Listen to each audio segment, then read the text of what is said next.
Let's see, I guess when I was young, I at school I enjoyed painting.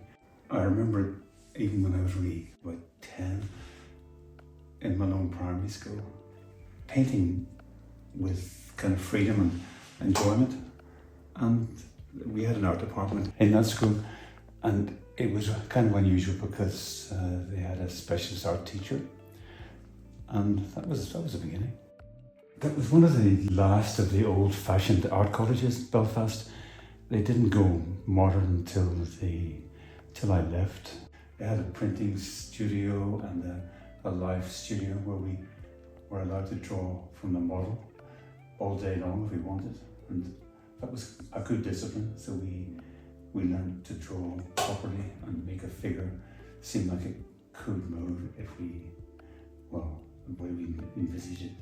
I did paint in an abstract manner for about 5 years, just using sort of a spray technique, which was good.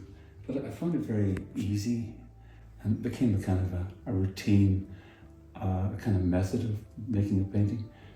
And I decided to go back to brush painting in the 70s and just tackle like real issues like putting paint on and trying to make something look vaguely look like what I was looking at.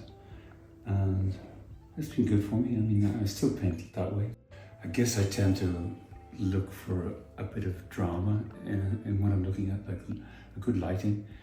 If I'm working in Cypress Avenue, I will go when the sun's shining, and in the evening when the trees are lit just sort of halfway with lovely evening light, orangey, yellowy light.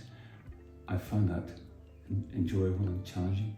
There are lots of different bits, lovely trees in Cypress Avenue, for example, like different kinds of trees, conifers and deciduous.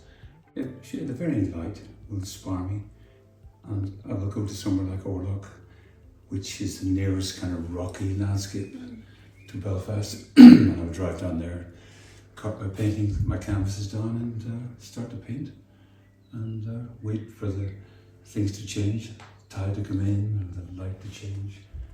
And I'll try and not capture it, but react to it. I can quite often work too much in the painting and ruin it.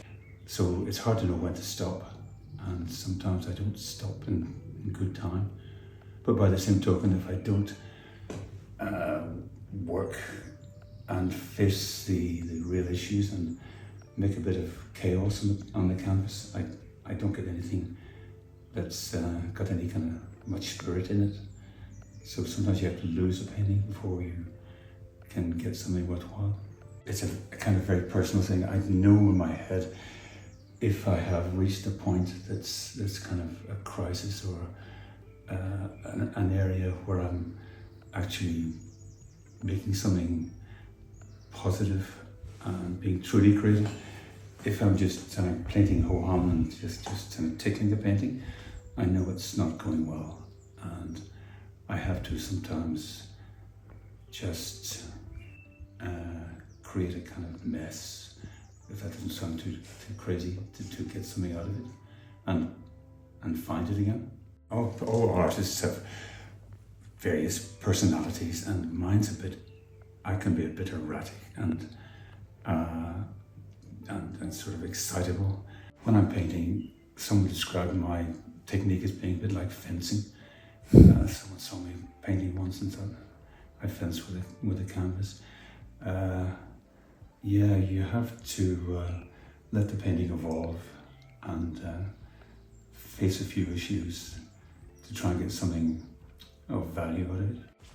The painters I would admire would be people who put paint on with a bit of passion, like people like Van Gogh, he was a character. People like Constable, he could paint a good picture when he was freely expressing himself.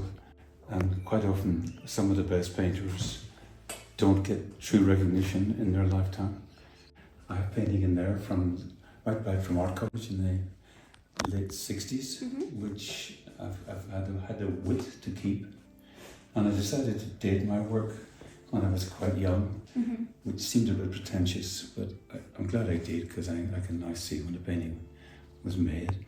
I have to let some of the best go, obviously, to keep my reputation out there. I do try to paint over rubbish. I mean, the ones that I get tired of. Not total rubbish, but the quality control. The market is a strange business. I know what would sell and I know what does sell. I mean, you have to make an income, but I try not to paint for the market. I just paint for myself. The people who want paintings have to meet me. There are lots of people with money out there who, dare I say, can be buying slight, colourful works of art that I don't rate very much, but I shouldn't even say that. I saw the RUA exhibition, current one, and I walked around and looked at the paintings by young people, and I admire what they're doing, and my advice would be to just paint or draw and keep on doing it and make mistakes and persevere. That's what I tended to have done in the past, just kept on working. And even when things were kind of flat, just keep doing it.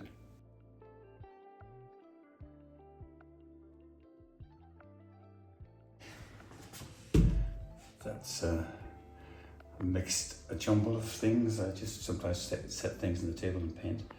A mandolin in the bottom left, you can see the lemons, and right in the middle there's a cow's skull with its eye sockets.